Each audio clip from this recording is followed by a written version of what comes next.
name is Gareth Owen. I'm the Humanitarian Director for Save the Children UK, based in London.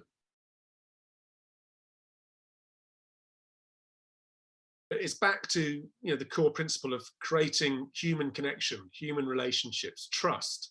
It's the soft stuff that gets crowded out in busy agendas where everyone's rushing to outcomes.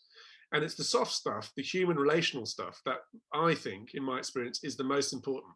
The ability as a lead agency to be vulnerable, to be authentic, to be honest, to say this isn't about us. We're not bringing this to the table because we want to do well for us. We genuinely need your help. We generally seek your help. And we don't think we have all the right answers. And we haven't cooked this up and we're just trying to co-opt everyone to a fixed agenda. I think the co-creation is preceded by co-trust, creation of trust amongst a group with a vision. And visioning is hard because visioning needs time to contemplate big questions and big philosophical issues, and most leaders are way too busy in their diaries to actually have time to stare out the window and think of grand ideas. But if you don't start with something like that, and if you don't bring an element of humility to your reach out, as a lead agency, you're going to get people's backs up and they're going to be suspicious about your true motives very quickly. So you've got to be very, very open and very willing to compromise and say, look, we may not have this right. We're humble here. We've got this idea. What do you all think?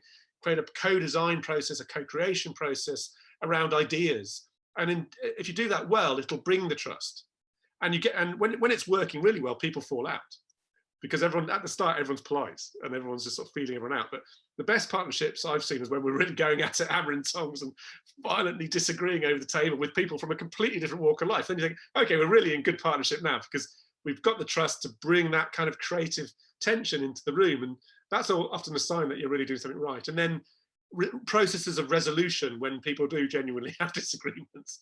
So a lead agency role involves a lot of skillful facilitation, a lot of political astuteness, a lot of emotional intelligence needs to be applied into the space, and a lot of sweat effort, bilaterally with the individual partners, if things are going awry, and helping people to come back to the table and resolving, issues. There's all sorts of feather ruffling that goes on.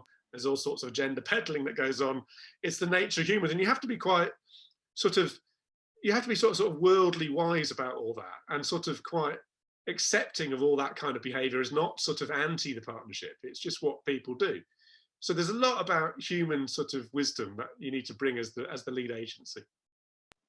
I think people who lead organizations with quite a lot of curiosity and are quite open people tend to be quite good at finding unusual partnerships because frankly they're curious enough to seek them out, and that helps. I think you can definitely learn the art of good partnering. There are plenty of organizations that can help with that. And often you need that neutral external party, almost to function as partnership coach, team coach, to call out the elephants in the room, to call out the awkwardness.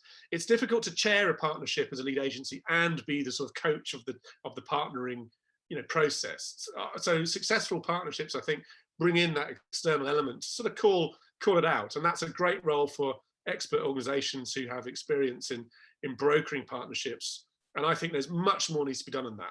There's a lot of coaching in creating these partnerships. And if you're a leader, I think you have to take a very kind of ecosystemic view now of the world that you're in. Everything's a network and every network is connected to other networks. You can't function in sort of managerial silos very easily anymore and be successful because the limits of your own agency and power will be very, very quickly apparent. So you have to have this kind of ecosystemic, ethical partnering mindset to be successful in today's world. And I think that's something that is yet to really be the dominant gene. I think there's still a lot of language around competitive advantage, and actually it's collaborative advantage that really the world needs. And maybe as we go into sort of a pandemic, post-pandemic, almost post-growth period, we may have to develop some humility that allows space for that kind of updating of the kind of institutional managerial program to happen. I think that's alongside this, and then great partnerships will be an outcome from great leaders who think in those terms.